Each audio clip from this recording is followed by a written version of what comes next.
మిత్రులారా ఈరోజు आखिर में उसी में आ जाएंगे शुरुआत तो इधर से करने दो। आरामगढ़ फ्लाईओवर ప్రారంభోత్సవ కార్యక్రమానికి ఎంఐఎం పార్టీ అధ్యక్షులు హైదరాబాద్ పార్లమెంట్ సభ్యులు మీ అభిమాన నాయకుడు అసదుద్దీన్ ఓవైసీ గారు,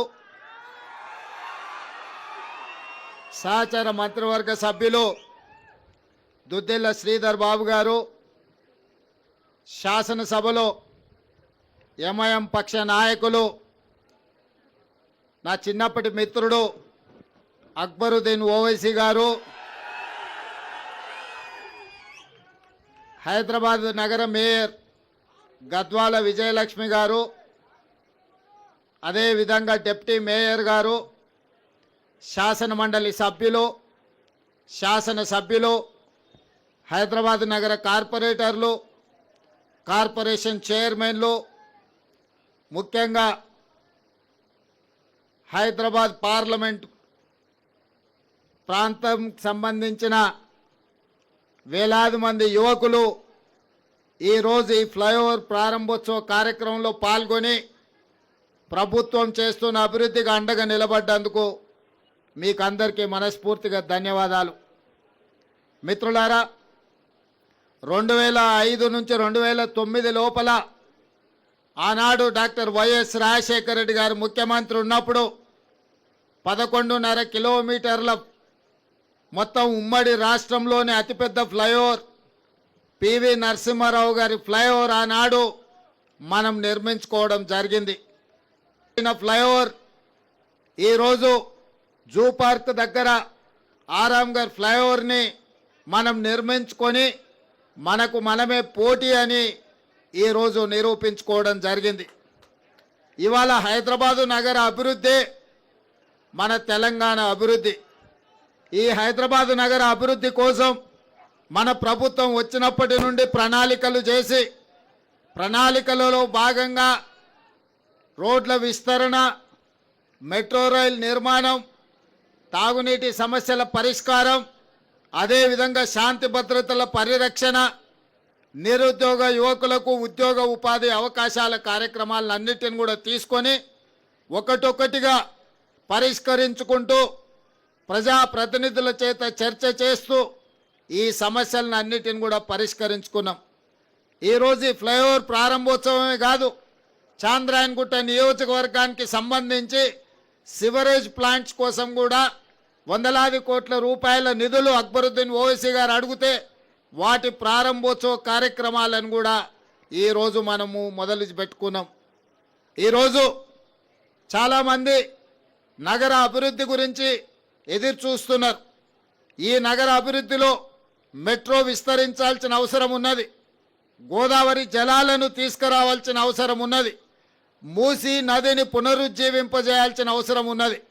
ఆనాడు నిజాం సర్కార్ 1908లో వరదలు వచ్చినప్పుడు హైదరాబాదు నగరంలో వేలాది మంది చనిపోయినప్పుడు ఆ రోజు మోక్షగుండం విశ్వేశ్వరయ్యను ఒక ఆర్కిటెక్టుగా, ఇంజనీర్గా నియమించి ఉస్మాన్ సాగర్, హిమాయత్ సాగర్ను నిర్మించడమే కాకుండా వకారాబాద్ నుంచి వచ్చే మూసా, ఈసా నదుల యొక్క వరదల్ని నియంత్రించి హైదరాబాద్ నగరానికి తాగునీటి సమస్యను పరిష్కరించడమే కాకుండా ఈ హైదరాబాద్ సిటీని లేక్ సిటీగా, లేక్స్ అండ్ రాక్ సిటీగా ప్రపంచంలోని ఒక గొప్ప పేరు నిజాం సర్కార్ ఆనాడు హైదరాబాద్ నగరానికి తీసుకొచ్చిండు.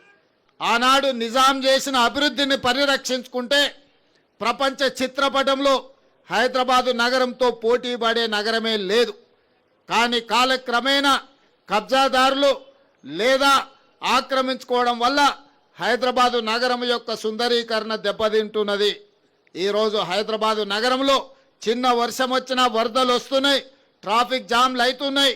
వీటన్నిటిని కూడా పరిష్కరించుకోవాలన్న ఆలోచనతోనే ఈరోజు మన ప్రభుత్వం ముందుకు వెళ్తుంది. भाई बहनों, जो मंच पे बैठे हुए हमारे एमआईएम पार्टी के अध्यक्ष असदुद्दीन ओवैसी साहब, हमारे बचपन के दोस्त, आप लोगों को कितना पता है या नहीं मुझे पता नहीं, 35 साल पहले जब हिमायतनगर में हम अकबरुद्दीन साहब ने जब कॉलेज को जाते वक्त हम लोग सब मिलते थे, मेरा बचपन का दोस्त थे उन्होंने। आज सलार साहब ने जो वादा किया था आप लोगों से जोड़कर ये शहर तरक्की करने के लिए सलार साहब ने जो कोशिश किया, उनके वादों पे आज असदुद्दीन ओवैसी साहब, अकबरुद्दीन ओवैसी साहब ये हैदराबाद तरक्की के लिए जितना मेहनत कर रहे हैं, पूरा दिल लगा के हैदराबाद शहर को आगे ले जाने के लिए कोशिश कर रहा है। उस दिन उर्दू हॉल गली में हिमायतनगर में हम घूमते थे, तब हम नहीं सोचे वो एमआईएम का एमएलए फ्लोर लीडर बनने वाले हैं, हम तेलंगाना के मुख्यमंत्री बनने का। मगर आज के तारीख में उनको बैरिस्टर असदुद्दीन ओवैसी साहब को मुझे ये हैदराबाद शहर को बचाने का, ये हैदराबाद शहर को आगे ले जाने का जिम्मेदारी मिले। आज राजनीति कुछ नहीं, चुनाव हो गए, राजनीति खत्म हो गए। आज हैदराबाद तरक्की के लिए हम लोग दोनों मिलकर एमआईएम पार्टी के साथ कांग्रेस पार्टी जोड़कर हैदराबाद शहर को तरक्की करने के लिए हम लोग कोशिश करेंगे। जिस दिन चुनाव आएंगे उस दिन हम लोग राजनीति करेंगे, मगर एक बार चुनाव खत्म होने के बाद कब सोचे नहीं। आज मैं एक बात जिम्मेदारी से कहना चाहता हूं। आज सवेरे 12 बजे मेरा बात हुई नरेंद्र मोदी जी से। चरलपल्ली टर्मिनल स्टेशन का इनाग्रेशन था, जो में प्रधानमंत्री जी आए थे, तो मैं प्रधानमंत्री जी से गुजारिश किए, हमारा मेट्रो रेल जिस दिन कांग्रेस सरकार ने बनाया, हिंदुस्तान में दूसरे मेट्रो रेल था, मगर तेलंगाना बनने के बाद 10 साल पिछले सरकार ने कुछ कोशिश नहीं किए। आज 9th प्लेस में हम लोग आ गए। छोटे छोटे शहर भी हैदराबाद मेट्रो से भी बड़ा हो गए। मैं वो बात याद दिलाया मोदी जी को, मोदी जी आप प्रधानमंत्री बनकर 11 साल हो गए, मगर हमारे हैदराबाद में 1 किलोमीटर का भी मेट्रो रेल नहीं बनाया, जो खासकर गौलीगुड़ा, फलकनामा, चंद्रायन गुट्टा तक 7.5 किलोमीटर जो मेट्रो का था, एक कदम भी, एक ईंट भी नहीं लगाया। इसीलिए हम फेज 2 हैदराबाद मेट्रो के लिए केंद्र सरकार को हमारा रिप्रेजेंटेशन दिया हुआ है, आप कैबिनेट में मंजूर करो, क्योंकि दिल्ली के बाद दिल्ली के साथ साथ हैदराबाद शहर है, इसीलिए हैदराबाद शहर में मेट्रो का एक्सपेंशन करने का जिम्मेदारी తెలంగాణ సర్కార్ నే లియా। అతిపెద్ద ఫ్లైఓవర్ ను ముఖ్యమంత్రి గారి చేతుల మీదుగా ప్రారంభించుకోవడం చాలా సంతోషంగా ఉంది। ఈ సందర్భంగా అందరికీ శుభాకాంక్షలు తెలియజేస్తున్నాను। గౌరవ ముఖ్యమంత్రి రేవంత్ రెడ్డి గారు ఒక విజనరీగా తెలంగాణను అభివృద్ధి పదంలో నడిపిస్తున్నారు। మరి నిత్యం ఎన్నో సమస్యలు, మరెన్నో సవాళ్లను దాటుకుంటూ ప్రజాపాలన అందిస్తున్నారు। తెలంగాణ ప్రజలు కళ్ళు కన్న రైజింగ్ తెలంగాణ నిర్మాణాలు చేస్తూ రైజింగ్ హైదరాబాద్లో భాగంగా జిహెచ్ఎంసీకి హెచ్ సిటీ ప్రాజెక్టులో భాగంగా 7,032 కోట్ల రూపాయలు అలాట్ చేసినందుకు జిహెచ్ఎంసీ మేయర్గా ప్రజల తరపున మన గౌరవ ముఖ్యమంత్రి గారికి ప్రత్యేక ధన్యవాదాలు తెలియజేస్తున్నాను। ట్రాఫిక్ కష్టాలను అధిగమించి హైదరాబాద్ను అంతర్జాతీయ స్థాయికి తీసుకువెళ్లే లక్ష్యంతో నగరానికి కొత్త జోష్ తీసుకువచ్చారు మన సీఎం గారు। मैं जरूर कहूंगा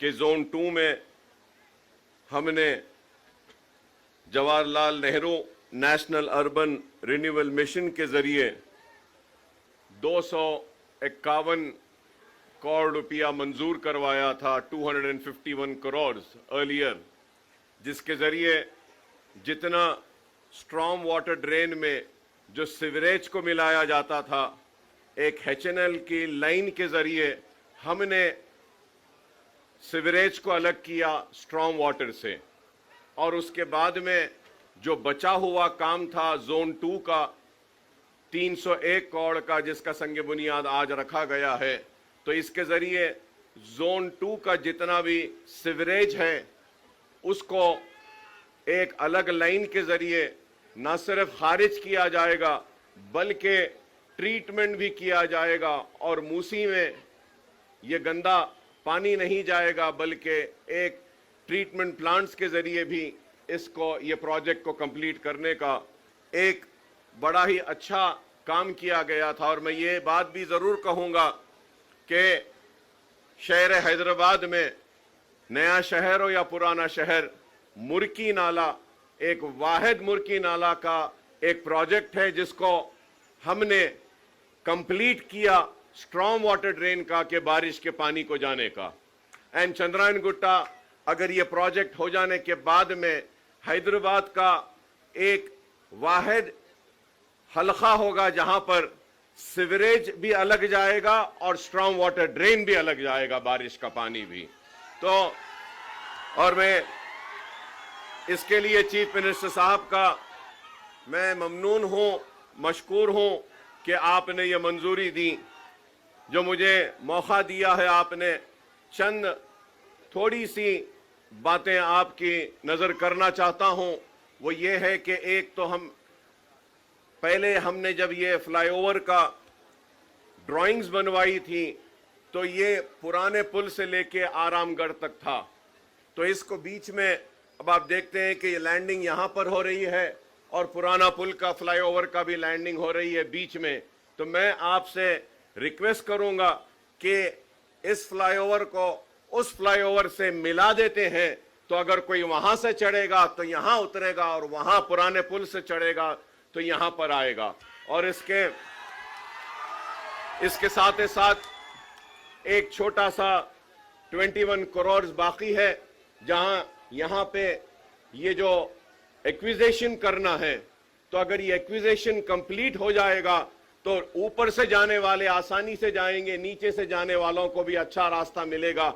और नीचे की बात मैं इसलिए कर रहा हूं क्योंकि यहां सामने हमारा नेहरू ज़ूलॉजिकल पार्क है, जू है, और मैं ये कहूंगा कि किसी जमाने में इंटरनेशनल नाम रखता था और आज भी हमारा जू काफी मशहूर है और एनिमल्स काफी है। यहाँ पर जो बच्चे आते हैं, टूरिस्ट भी यहाँ पे ज्यादा आता है। ये बात मैं टूरिज्म पॉलिसी जो आपने असेंबली में लाई थी उस वक्त कहना चाह रहा था, लेकिन मेजर अपोजिशन पार्टी की गड़बड़ की वजह से टूरिज्म पॉलिसी पर बहस नहीं हो सकी, डिबेट नहीं हुआ और वैसी वो टूरिज्म पॉलिसी को उसको मंजूर किया गया था असेंबली में। तो इसलिए मैं आपके जरिए यही अपील करूंगा कि ये ज़ूलॉजिकल पार्क है और टूरिज्म पॉलिसी में भी मैं आपको याद दिलाना चाहता हूं कि आज से 20 बरस से, लास्ट 20 ईयर्स से, और मैं ये कहूंगा कि राजशेखर रेड्डी साहब के दौर में ओल्ड सिटी के लिए 2000 करोड़ का एक पैकेज दिया गया था और उस वक्त चार मीनार पेडेस्ट्रियनाइजेशन प्रोजेक्ट के बारे में भी ऐलान किया गया था और बड़े ही सुनहरी ख्वाब हमको दिखाए गए। किसी ने इसको इस्तांबुल बनाने की बात कही तो किसी ने सिंगापुर। ना हमको इस्तांबुल चाहिए ना सिंगापुर, हमको सिर्फ चार मीनार का पेडेस्ट्रियनाइजेशन का प्रोजेक्ट का कंप्लीशन चाहिए। और उसके लिए हजारों के एक दिन में 25,000 30,000 टूरिस्ट आते हैं चार मीनार, लाड़ बाजार को देखने के लिए। वहां पे पार्किंग का प्रॉब्लम है और वो पार्किंग लॉट्स बनाने के लिए चार मीनार बस स्टैंड के पास और खिलवत के पास हमने मुतालिबा किया था। और जब चार मीनार पेडेस्ट्रियनाइजेशन की हम बात करते हैं तो हमको इस बात का भी ख्याल रखना चाहिए कि पुराने शहर का इकोनॉमिक जोन अगर कुछ है तो वो चार मीनार है, और हैदराबाद की पहचान भी है तो वो चार मीनार है। तो हमने एक प्रपोजल रखा था कि नए पुल के पास, सालार जंग म्यूजियम के पास, वहां पे ब्रिजेस को डालकर जितने भी हॉकर्स हैं उनको वहां पे रिहैबिलिटेट किया जाए, उनको वहां पे रोजी रोटी के लिए दिया जाए और चार मीनार पेडेस्ट्रियनाइजेशन को कंप्लीट किया जाए। मंडी मिरालम का भी हमने एक प्रोजेक्ट एमपी साहब ने दिया था, वो भी मंजूर हुआ। मुर्गी चौक का भी एक प्रोजेक्ट को दिया था, वो भी हुआ। और ये टूरिज्म के लिए यहाँ पे हमने मीरालम तालाब का भी, इसको भी डेवलप करने के लिए एक प्रपोजल दिया था। तो हम उम्मीद करते हैं कि टूरिज्म पॉलिसी में मैंने आपका स्टेटमेंट असेंबली में पढ़ा था, उसमें आपने कई मनादिर का जिक्र किया है। मैं आपसे अपील करूंगा कि टूरिज्म पॉलिसी में दरगाहों के भी टूरिज्म को शामिल किया जाए, जिससे कि जहांगीर पीरा की दरगाह हो, बड़े पहाड़ की दरगाह हो, दरगाह यूसुफैन हो, बाबा शरफुद्दीन साहब की पहाड़ी हो। अगर हम ये भी लेंगे और मॉस्क भी लेंगे, मक्का मस्जिद है, अफजलगंज की मस्जिद है, ये सारों को भी अगर टूरिज्म पॉलिसी में लेंगे तो इससे और डेवलपमेंट होगा। और टूरिज्म पॉलिसी में हम मेदक के चर्च को भी ले सकते हैं, ग्रामर स्कूल के यहाँ का जो चर्च है उसको भी ले सकते हैं, और गोलीपुरे का जो हमारा गुरुद्वारा है, सिख बरादरी के भी कई गुरुद्वारे हैं रिलीजियस के, आप टूरिज्म में वो भी ले सकते हैं। और फिर आपको ये भी बताऊंगा कि पारसी कम्युनिटी भी यहां पर है, पारसियों का भी बहुत बड़ा एक इबादत खाना है, उसको भी हम टूरिज्म पॉलिसी में ले सकते हैं। पाएगा टूम्स है ओल्ड सिटी में, उसको भी डेवलप करने के लिए आगा खान को दिए हैं। और उसके साथ साथ हमने ये गोलकुंडा 7 टूम्स को, जो आगा खान फाउंडेशन जो 7 टूम्स को डेवलप कर रहा है, एक स्काईवे, एक वे है, पूरा पुराना ओल्ड ट्रेड वे है, उसके डेवलपमेंट के लिए भी हमने प्रपोजल दिया था हमारे कारवान के एमएलए साहब ने। और फिर शेख पेट से लेके 7 टूम्स गोलकुंडा फोर्ट में हमने एक प्रपोजल दिया था, फ्रेंच कंपनी ने आकर देखा भी था ट्रैम के लिए कि ट्रैम के सर्विसेज को वहां पे हम ले सकते हैं। तो मैं उम्मीद करूंगा कि आप ओल्ड सिटी को और ये मसाइल को जो हमने उठाकर आपके सामने रखे हैं, इस पर आप गौर करेंगे। उसके साथ साथ ये भी कहूंगा कि नए शहर में आप देखते हैं कि टावर्स है, बिल्डिंग्स है, अपार्टमेंट्स है, वैसे ही एक टावर्स का, अपार्टमेंट का कल्चर अब ओल्ड सिटी में भी आ रहा है। तो हमने एक अच्छा प्रपोजल बनाया है कि वो प्रपोजल के जरिए हमने रिक्वेस्ट की है गवर्नमेंट से कि एक 500 करोड़ का एक अगर आप पैकेज ओल्ड सिटी के लिए देते हैं तो उसके जरिए हम जितने भी पानी की टाकियां हैं, जैसा मोगलपुरा पानी की टाकी है, बहुत पुरानी है, संतोष नगर पानी की टाकी है, बहुत पुरानी है, मीरालम फिल्टर है, बहुत पुराना है। तो ऐसे हमने 7 असेंबली कॉन्स्टिट्यूंसीज में 3 नए ओवरहेड टैंक्स के लिए एक आपसे हम अपील करते हैं कि 500 करोड़ का अगर आप पैकेज देंगे तो इसके जरिए काफी पानी का जो मसला पुराने शहर में है ये दूर हो सकता है। तो हम उम्मीद करेंगे कि इसके साथ साथ कि अगर आप देखते हैं पुराने शहर में बस बेस, बस स्टैंड्स और मिनी बसेस की बहुत जरूरत है। हम उम्मीद करेंगे कि आप ये मिनी बसेस को भी देंगे। और ये बहादुरपुरे में इतना बड़ा फ्लाईओवर आया है, लेकिन हमने एक अपील की थी, इसकी मंजूरी हुई है, उसको स्पीड अप करने के लिए बोलेंगे कि बहादुरपुरे में एक जूनियर कॉलेज और डिग्री कॉलेज को भी अगर आप मंजूरी देंगे तो आईआईटी के वहां पे अच्छा होगा इसमें। इसके साथ मैं चीफ मिनिस्टर साहब का शुक्रिया अदा करूंगा कि इंडस्ट्रियल ट्रेनिंग इंस्टीट्यूट को आप बहादुरपुरे में जो है इसको अपग्रेड कर रहे हैं, इंजीनियरिंग कॉलेज में कन्वर्ट करने के लिए, इसके लिए मैं आपका शुक्रिया अदा करता हूं। हमने एजुकेशन के लिए भी एक प्रपोजल दिया है चंद्रायन गुट्टे में जूनियर एंड डिग्री कॉलेजेस के लिए, और फिर हमने एक प्रपोजल दिया है कारवान में, मलकपेट में। ये सारे प्रपोजल्स याखुतपुरे में भी हमने दिया है कि जूनियर कॉलेजेस और उसके लिए एक में, और फसलांसर में, नामपल्ली में। तो मैं उम्मीद करता हूं कि आप ये एजुकेशन के ऊपर भी देखेंगे और पुराने शहर के चार मीनार पेनिस्ट्राइजेशन के प्रोजेक्ट को आप कंप्लीट करेंगे। और उसके साथ मछली कमान है, गुलजार हाउस है, ये पूरे 4 कमाने हैं पुराने, इसको भी आप हेरिटेज में लेकर इसको डेवलप करेंगे। और मैं चीफ मिनिस्टर साहब से और एक अपील करूंगा कि एक बहुत बड़ा पुराने शहर के लोगों का मसला है, तालीम के साथ सेहत का है। हुकूमतों ने उस्मानिया हॉस्पिटल को नजरअंदाज किया और आज उस्मानिया हॉस्पिटल बिल्कुल नई के बराबर हो चुका है।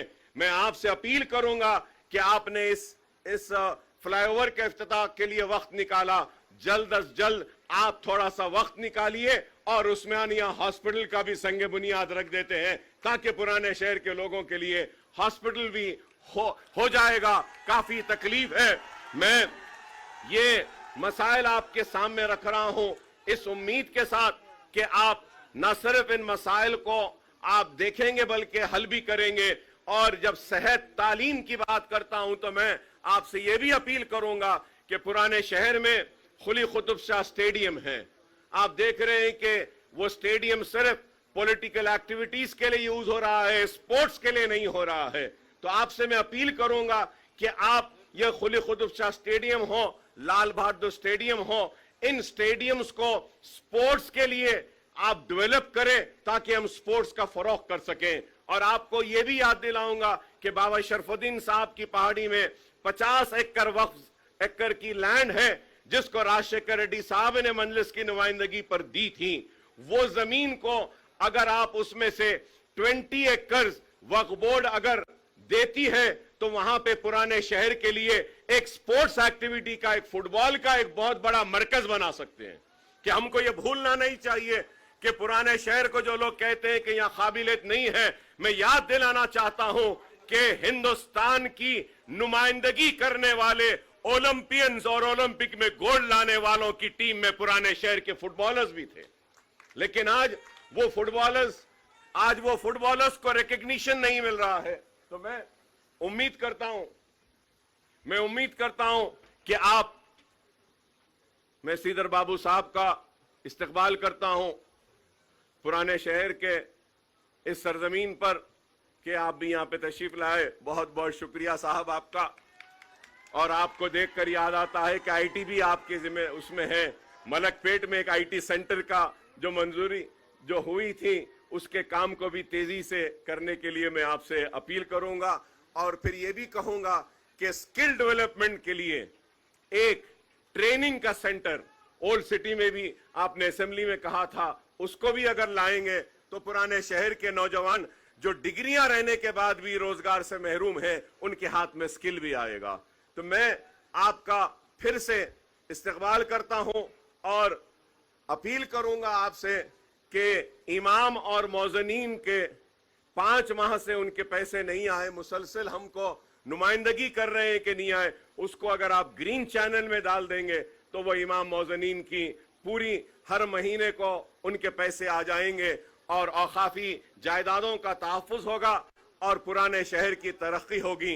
और हमको उम्मीद है कि आप पुराने शहर का मुसलसल कम से कम 6 महीने में एक मरतबा दौरा करेंगे और कामों का ऐसे संगे बुनियाद रखेंगे ताकि पुराने शहर और नए शहर में कोई फर्क न रहे। पुराना शहर एक खूबसूरत शहर है और यहाँ के लोग बड़े ही मोहब्बत करने वाले लोग हैं। मैं इसके साथ साथ एक बात ये कहूंगा, आपसे अपील करूंगा कि 20 करोड़ रुपया लाल दरवाजे की मंदिर के लिए मंजूर हुआ, जियो दिया गया, लेकिन आज तक भी वो लाल दरवाजे की मंदिर का काम नहीं हुआ है। अगर आप बोलेंगे तो मैं सारे लोगों को लेकर आता हूं कि तेलंगाना का सबसे बड़ा फेस्टिवल लाल दरवाजे की इस मंदिर में होता है। वहां मंदिर का मसला है और चंद्रायन गुट्टे में भी एक चंद्रायन गुट्टे की भी मशहूर मंदिर है, वहां की उसको भी डेवलप करने के लिए। तो मैं ये कहना चाहता हूं, जो लोग कहते हैं कि हम सिर्फ मुसलमानों की नुमाइंदगी करते हैं, मैं बताना चाहता हूं कि पुराने शहर में रहने बसने वाले मुसलमान, हिंदू, सिख, ईसाई सबकी नुमाइंदगी मजलिस इत्तेहादुल मुस्लिमीन करती है और मजलिस सबको साथ लेकर चलना चाहती है। और इसके लिए हम उम्मीद करेंगे कि आपका ताउन होगा। चार मीनार की वो खोई हुई अजमत को हम बहाल करेंगे। वो गोलकुंडा फोर्ट का जो प्रोजेक्ट है 7 टूम्स का है, उसकी अजमत को भी हम बहाल करेंगे और पुराने शहर की बेरोजगारी को दूर करेंगे, तालीमी सरगर्मियों को और अच्छा करेंगे। और यहां पर जो भी काम आपको ताउन होना है, हम मजलिस इत्तेहादुल मुस्लिमीन की जानिब से मेरे सदर मोहतरम की मौजूदगी में यह तयक़ुन देता हूं कि हमारा पूरा ताउन आपके साथ रहेगा और आपके साथ हम बाजू से बाजू मिलाकर खड़े रहेंगे पुराने शहर की तरक्की के लिए और तेलंगाना की खुशहाली के लिए। मैं फिर से आपका शुक्रिया अदा करता हूं और सारे मेहमान जो यहां पर आए हैं और ये अवाम भी जो आई है, इस अवाम का भी शुक्रिया अदा करता हूं कि आपकी दुआएं आपका ताउन और आप लोगों का साथ ही है कि आज हम हैं और हमारे रहने की वजह आपका इत्तेहाद है। मैं अपनी जानिब से हैदराबाद की पार्लिमानी अवाम की जानिब से मोहतरम जनाब रेवंत रेड्डी साहब का आज यहाँ पर इस्तकबाल करता हूँ और उनका शुक्रिया अदा करता हूँ कि उन्होंने हैदराबाद के दूसरे बड़े फ्लाईओवर का आज यहाँ पर इफ्तिदा किया। और मैं उनका शुक्रिया इसलिए भी अदा करना चाहूँगा कि वो जब वज़ीर आला बने उसके बाद इस काम में बहुत सुस्ती पैदा हो चुकी थी और उसका वजह ये थी कि फ़ंड्स की ज़रूरत थी। तो मैं चीफ मिनिस्टर साहब से नुमाइंदगी किया और उन्होंने फ़ौरन उस पर मुस्बित एक्शन लेकर फ़ंड्स को जारी किए। वक्त पे हमारा जो खास मित्र अकबरुद्दीन ओवैसी साहब के साथ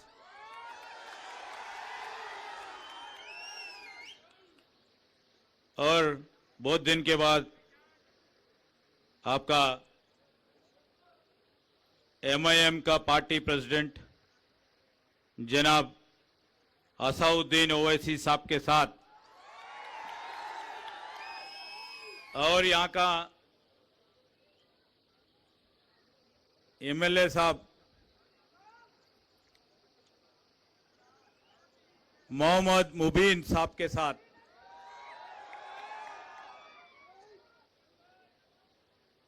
हमारे ऑनरेबल चीफ मिनिस्टर है रेवंत रेड्डी जी ने हमारे साथ और बाकी मंच पे बैठे हुए mayor, deputy mayor, honourable MLCs और शहर में हर वक्त पे आपके साथ रहते हुए यहाँ पर शामिल होने के लिए आपके कॉरपोरेटर्स, आपके काउंसलर्स और तमाम बुजुर्गों के साथ हम आए हुए हैं। एक ही बात बोलता हूं मैं, हमारे असद साहब ने अभी बोले अब निजाम कॉलेज के उर्दू में बात करो बोल के।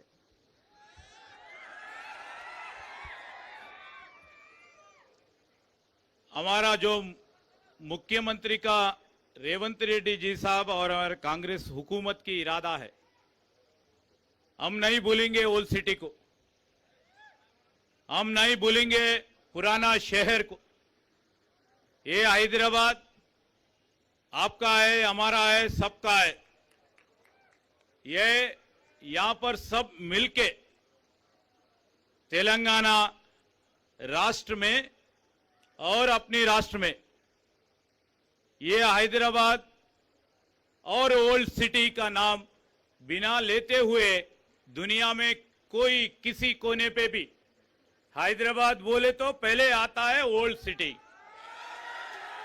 बाद में आता है नया शहर, बाद में आता है सिकंदराबाद, बाद में आता है साइबराबाद और हमारा रेवंत रेड्डी साहब ने नया शहर निर्मित करने के लिए फ्यूचर सिटी आता है। इसलिए हम ओल्ड सिटी को नहीं भूलते हैं। ओल्ड सिटी में रहने वाले आम जनता के लिए,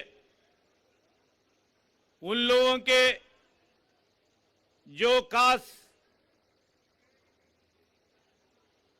ये तालीम हो, उन लोगों का लिए रोड्स हो, अभी जो 4 किलोमीटर का फ्लाईओवर हो, जो भी हो, हम लोगों को बहुत नजदीक है, इसलिए हम यहां पर आया हुए हैं।